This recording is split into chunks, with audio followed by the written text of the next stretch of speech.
So here's the pinnacle of the proof, right? This is the first one that I introduced to you. It was a proof by contradiction, and it was, do you remember which example it was? Proof by contradiction. Yeah. Square root of 2 is rational. Well, what is root 2? It's actually irrational. Right. That's what I meant. Okay, so how do you go about proving this? Now this is, like, here's a problem, right?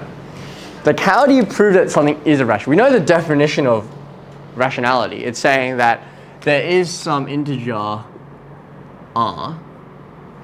Right, so if r is a part of the the rational, so q, then r can be written as p over q, where p and q are both integers,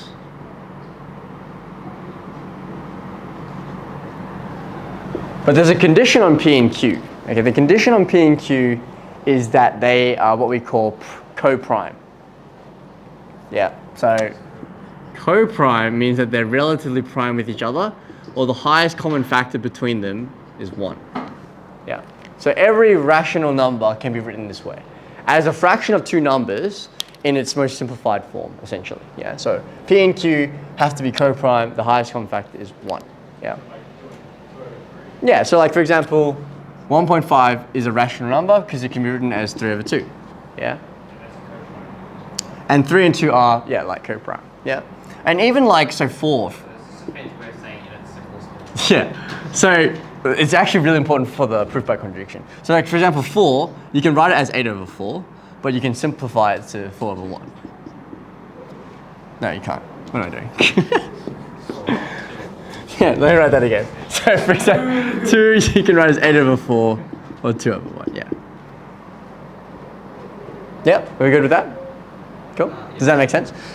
Why is this important? This is actually the key that will allow us to prove the irrationality of root 2. Right, so let me show you how this works. So a proof by contradiction, like I said, we assume the opposite. So assume that root 2 is irrational, i.e., so by proof by contradiction,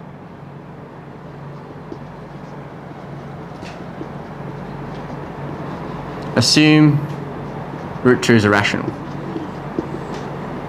Is rational, sorry. Man, I'm getting this all confused. Assume root 2 is rational, i.e., root 2 is equal to p on q, and the same condition above. P and q are integers, and their highest common factor is 1, or they're co-prime, right? Again, what can we do with this? Because it's not immediately clear that this is not true from this. This is just a bit of algebra, right? The idea is we have to somehow prove this is not true, and this is where the condition is going to be. What do you think we are going to try and do to show that this is not the case? Right, like if we can show that the highest common factor is not actually 1, right? Yeah, well, because we're like, if it's rational, right, the highest common factor is going to be 1, yeah, and we're assuming that root 2 is rational, okay? We know it's not, right? So we're going to try and prove that this isn't true. Does that make sense? Yeah. Is that clear? Sorry. Yeah. But is it clear now? Yeah. So because you're assuming that this is rational, we know this is false, by the way. Yeah. But if we can somehow prove that these conditions don't work in this case, then we've shown that it is actually irrational. Yeah.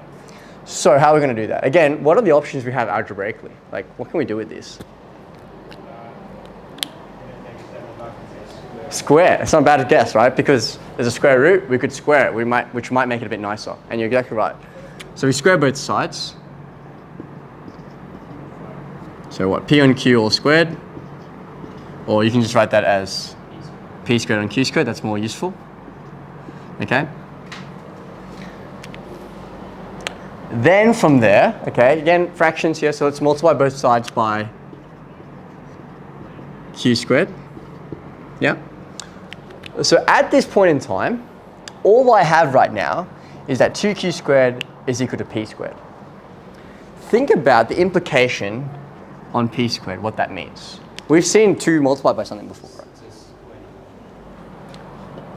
So p squared is a square number, yeah. But Can we do more than that? Is Q squared double or P squared? Yeah, so what does that mean? That must mean that P squared is what kind of number? Half of the square. Now remember, P and Q, they're integers, right? So if I have 2 multiplied by another integer, I'm going to get a what kind of number? Even number. We looked at that before. That's really important. P squared is even. Now there's an implication that if P squared is even, Wait, should it? yeah, because if you do 2 times something, we should always get an even number, yeah? So P squared is even. Now if you think about all your square numbers, which are even, if you take the square root of those, what do you get? Like square root of 16 is 4, square root of 64 is 8. You get another even number. So the implication is that P is also even. Okay? Are we good so far? Yeah? You still tracking? So P's even. Yes. So what can we do with that? Remember, think about what we're trying to do. We're trying to show that the highest common factor between them is not actually 1.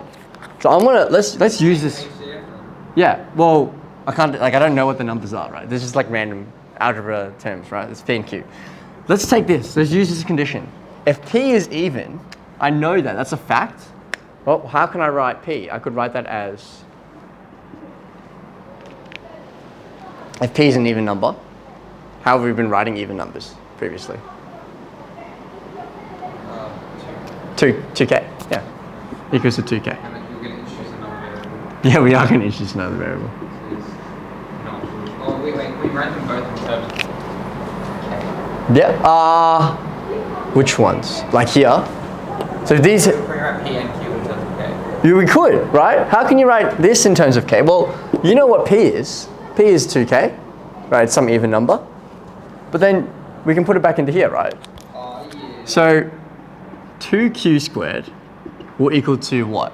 So Q equals to K squared of K. 2, well hang on, let's put this in first. Sorry. Don't jump too many steps. This is because that's what I did. That's 2k all squared, would you agree?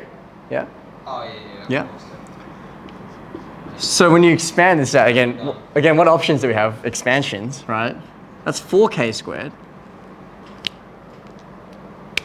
And so if I want to see what q squared is equal to, well, q squared is equal to 2k squared. And what does that mean then? If q squared is equal to 2 times something. Wait a minute. Q is also even. Yeah, well, what's going on there? Q is also even. Q squared is also even, actually. So q is also even.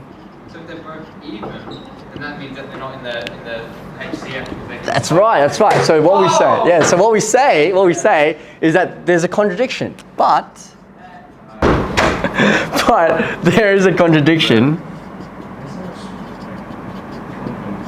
Yeah, a lot of swagger. How did I write the statement? But there is a contradiction. I think it's enough to say that. But there's a contradiction. You don't have to write the explanation. but double factorial, there is a contradiction. Hence, root 2 is irrational. So this is what we call a proof by contradiction, right? Yeah, so we started off by assuming root 2 is rational. You assume that it's not what it actually is. And then when you show that this doesn't actually work, it breaks down at some point, you can show that it is actually irrational. And the reason why we do that is because it's much easier to do it like that than, like, how would you even do a direct proof based on this? Like, what's the condition for irrationality? Like, it's kind of hard to do. It's easier to write the condition for something to be rational, which is 2 integers divided by each other, and then show that that doesn't work, right? Why doesn't it work again? Because, yeah. And then try and push the SD button and say, hey, I can't write it as 2 brackets, right?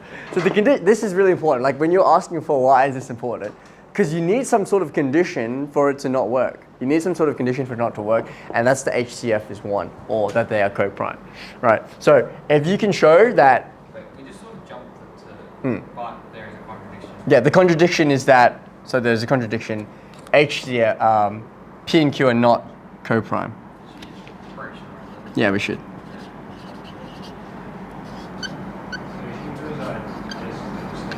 P and Q are not co-prime. Sorry, you're right. Yeah, there should be like an extra statement there. Cool. How do you feel about that? I'm going to have a lot of trouble with it. Okay, good. I'm going to leave you with one that you're actually going to do for me for Monday morning. Definitely not going to do it. Log, prove the same thing, contradiction. And you're going to forget. Log base 2 of 3 is The last one, so I'm going to put the irrational.